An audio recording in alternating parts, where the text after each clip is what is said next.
అందరికీ నమస్తే. Welcome to Livora channel. అందరికీ వినాయక చవితి శుభాకాంక్షలు. ఈరోజు వినాయక చవితి సందర్భంగా వినాయకుడికి ఎంతో ప్రీతికరమైన ఉండ్రాళ్ళ పాయసం తయారు చేద్దాం రండి. ఇది ఒక్కో ప్రాంతంలో ఒక్కో రకంగా పిలుస్తారు. తెలంగాణలో తాలకల పాయసం అని, ఉండ్రాళ్ళ పాశమని, మరియు ఆంధ్రాలో పాల తాలకలని, ఉండ్రాళ్ళ ఖీర్ అని, మరియు మిగతా ప్రదేశాల్లో బెల్లం ఉండ్రాళ్ళని ఎన్నో రకరకాలుగా పిలుస్తారు. దీని తయారీ విధానంలో కొన్ని మార్పులు చేర్పులు ఉంటాయి. ప్రాంతానికో విధంగా దీన్ని తయారు చేస్తారు. నేను చెప్పే రెసిపీ పర్ఫెక్ట్లీ టెస్టెడ్ రెసిపీ అండి. మా అమ్మమ్మ నానమ్మల టైంలో కూడా ఇదే రెసిపీ చేసేవాళ్ళు. అండ్ ఇది మా ప్రాంతంలో మటుకు ఉండ్రాళ్ళ పాయసం అని పిలుస్తారు. దీనికి అవసరమైన పదార్థాలు గోధుమ పిండి, బెల్లం, గసగసాలు, కొబ్బరి, యాలుకలు. దీని విశిష్టత ఏమిటంటే దీనికి నూనె కానీ నెయ్యి కానీ ఏమాత్రం అవసరం ఉండదు. అండ్ ఫ్రిడ్జ్లో పెట్టుకుంటే ఇది 4 రోజులు కూడా నిలువ ఉంటుంది. ఇది మా చిన్నప్పుడు మా అమ్మ అందరికీ ఇష్టమని 2 కేజీలు పాయసం వరకు చేసేదండి.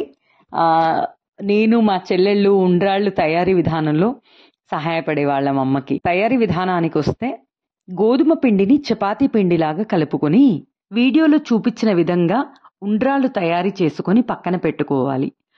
ఉండ్రాళ్ళు అంటుకుంటాయని ఏమాత్రం భయపడకండి. కొంచెం ఉండ్రాళ్ళు మొత్తం తయారైన తర్వాత కొద్దిగా గోధుమ పిండిని చల్లి పక్కన పెట్టుకోండి. సుమారుగా 1/2 కిలో గోధుమ పిండికి నేను మాత్రం 150 నుండి 180 గ్రాముల బెల్లాన్ని తీసుకున్నాను. ఒక పక్కన మంచినీళ్ళు, సరిపడా మంచినీళ్ళు, ఒక చెంబెడు లేకపోతే 2 చెంబుల మంచినీళ్ళు ఒక 1/2 కిలో ఉండ్రాళ్ళకి, మరియు మరో పక్కన మన బెల్లం తీసుకున్నటువంటి 180 గ్రాముల బెల్లాన్ని కరిగించుకోండి. ఇటు నీటిని మరుగుతూ ఉండాలి ఒక వైపు, మరోవైపు ఏమో బెల్లము మరిగి తీగ పాకం అక్కర్లేదండి, నార్మల్ పాకం సరిపోతుంది. మరో స్టవ్ పైన బాండ్లీలో గసగసాలు, కొబ్బరి వేయించుకొని గ్రైండ్ చేసి పౌడర్ని పక్కన పెట్టుకోండి. ఇటు నీరు బాగా మరిగాక ఈ చేసుకున్నటువంటి తాలికలు ఏవైతే ఉన్నాయో అవి దాంట్లో వేయండి. దాంట్లో వేసిన తర్వాత అది మరిగేటప్పుడు దాంట్లో వేస్తే మీరు అవి అంటుకుంటాయని ఏమాత్రం భయం అక్కర్లేదు. మీకు అంటుకుంటాయి అని అనిపిస్తున్నప్పుడు 1 స్పూన్ మంచి నెయ్యిని వేసి బాగా కలిపేసేయండి. ఇంకా అసలు ఒక్కటి కూడా మనకు అంటుకోకుండా అవి తయారవుతాయి. అంటే మీకు మరిగేటప్పుడు చూస్తే అవి ఆటోమేటిక్గా మీకు విడిపోతాయి. ఓకే, మీరు అది క్లియర్గా గమనిస్తే బాగా నీటిలో వేసేటప్పుడు, అంటే తాలికలు దీంట్లో నీటిలో మరిగేటప్పుడు అవి మొత్తం విడిపోవడం మీరు గమనిస్తారు.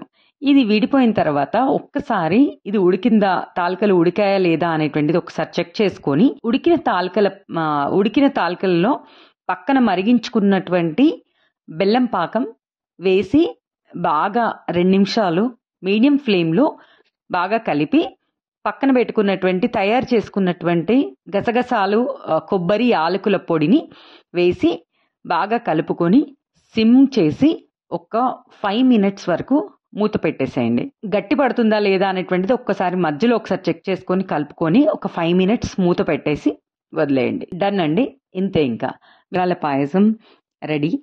వేడిగా దీన్ని సర్వ్ చేసుకొని తింటే చాలా బాగుంటుంది.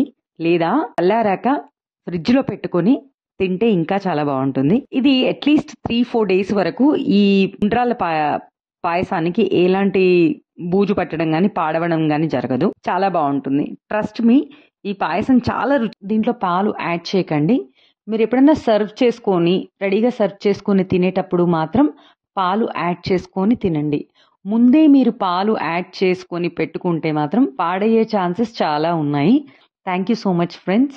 నేను మరో మంచి వీడియోతో మీ ముందుకు వస్తాను. Thank you. బాయ్.